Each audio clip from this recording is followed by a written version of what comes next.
संगीता पैसे हाथ में लेकर श्वेता को पैसे रखने के लिए आवाज लगाती है। तभी राधा जल्दी से आकर लपक कर पैसे ले लेती है। दीदी रोटी बना रही है माँ जी, मैं रख देती हूँ पैसे। लेकिन बहू जब जरूरत पड़ेगी तो मुझसे मांग लेना, मैं दे दूंगी। जैसे श्वेता दीदी वैसे ही मैं। कोई भेदभाव है क्या माँ जी? नहीं बहू, मेरी दोनों बहू ही जिम्मेदार है, ज्यादा नहीं सोचना चाहिए मुझे।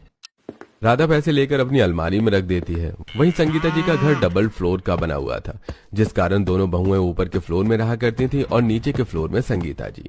एक दिन बहुत तेज की गर्मी पड़ रही थी। यहाँ कितनी गर्मी है, बहुत पसीना आ रहा है। ऐसा रहा तो मैं ढंग से सो भी नहीं पाऊंगी। नीचे का फ्लोर ठंडा रहता है। काम करती हूँ, जिस कमरे में दीदी शिफ्ट होने को कह रही थी, मैं उनसे पहले उस कमरे में शिफ्ट हो जाती हूँ। माँ जी, मैं ये नीचे के कमरे में शिफ्ट हो जाऊं क्या? हाँ बहू, लेकिन इसमें तो श्वेता शिफ्ट होने वाली थी ना। श्वेता दीदी को तो गर्मी में रहने की आदत है, और देखो ना ऊपर की फ्लोर में इतनी गर्मी पड़ती कि मेरी स्किन डैमेज होना शुरू हो गई है। राधा को दुखी करना ठीक नहीं है, श्वेता की तो आदत है ऊपर ही रहने की। ठीक है बहू, तू शिफ्ट हो जा। और फिर राधा नीचे के फ्लोर में शिफ्ट हो जाती है। वहीं तेज गर्मी से बेचारी श्वेता सारा दिन तपन से ऊपर के फ्लोर में रहती और घर के सारे काम भी अकेले ही करती। बाजार में सब्जी राशन लाना हो या घर में झाड़ू पोछा कपड़े बर्तन, हर काम श्वेता करती, और इतना तक कि राधा के कपड़े भी श्वेता ही धोती। एक दिन, ये क्या दीदी, मुझे आज मम्मी से मिलने मायके जाना था और मेरी साड़ी का दाग नहीं छूटा। ऐसे कपड़े कौन धोता है? मैंने तो साफ धोए थे, रस्सी पर धूल रही होगी इसलिए कपड़े में लग गई। सब बहाने हैं, मुझे अच्छे से पता है। हाँ, अब तो मेरी ये साड़ी बेकार हो गई, दूसरी पहनकर जानी पड़ेगी। फिर राधा दूसरी साड़ी पहनकर मायके चली जाती है। ऐसे ही एक दिन, हाँ नीता बेटी, ठीक है, तू आ जा घर, कोई परेशानी की बात नहीं है। तेरी दो भाभी है ना, ख्याल रखने के लिए चिंता किस बात की?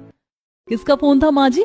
नीता का फोन था। अभी उसकी डिलीवरी हुई है ना, तो उसका ख्याल रखने वाला वहाँ कोई नहीं है। उसकी सास भी बेचारी बीमार रहती है, वही नीता बता रही थी, तो मैंने कहा यहीं चली आ। सही किया माँ जी, आपने दीदी को बुला लिया। बाबू रहेगा तो हमारा भी मन लगा रहेगा और दीदी भी जल्दी ठीक हो जाएंगी। वहीं नंद के आने के नाम से ही राधा के चेहरे का रंग उड़ जाता है। नीता दीदी आएंगी तो घर का काम तो करना ही होगा और उनकी सेवा भी, कुछ तो तिगड़म लगाना ही होगा।